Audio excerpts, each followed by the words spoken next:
Congratulations! Ang dami niyang nakukuhang fish, guys. Ang ginagamit niya yung yung bait niya, shrimp.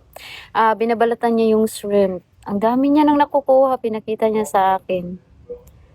Para siyang tilapia. Ang dami niyang nakukuhang fish.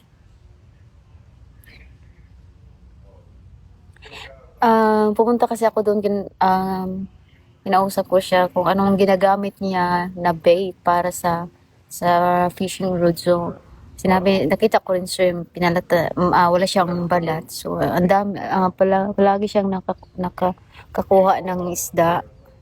So, ayan. Makagaya nga. So, wait naman natin, nakakuha siya ulit.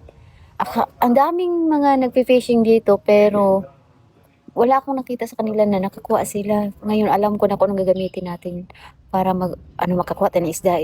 Ang gagamitin natin ay shrimp. So, ayan, may boat na naman nadadaan. So, ayan, oh. Boat. Ayan. Ang ganda naman kasi mag-fishing dito kasi malinis. Pwede makapag-jogging dito, tapos pwede mag-picnic, pwede mag-lay down dito sa grasses. Ay, kasi ang lawak naman kasi, oh. Oh. Ang lawak.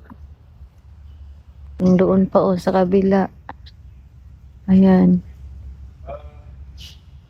Tapos, hindi ka madudumihan kapag umupo ka kasi malinis naman yung nilagay nila yung mga wood dyan.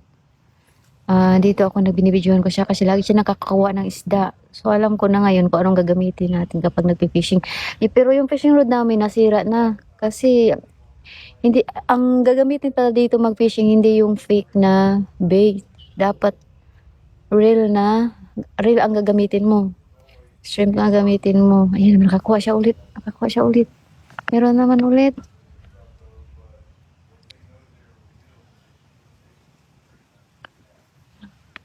Woo!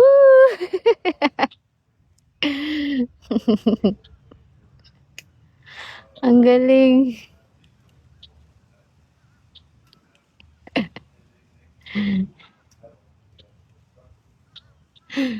Hindi na niya kailangan bumili ng fish kasi ang dami na niyang nakuha. No need to buy fish. Ang galing niya, grabe. So, yun lang guys.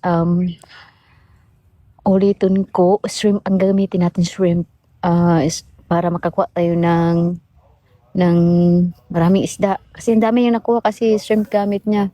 Binabalatan. Ngayon, alam ko na. Sinisin ko nga sa partner ko.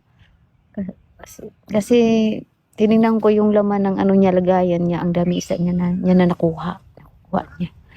So, ayan. That's it. Thank you guys. Bye. Alright, thank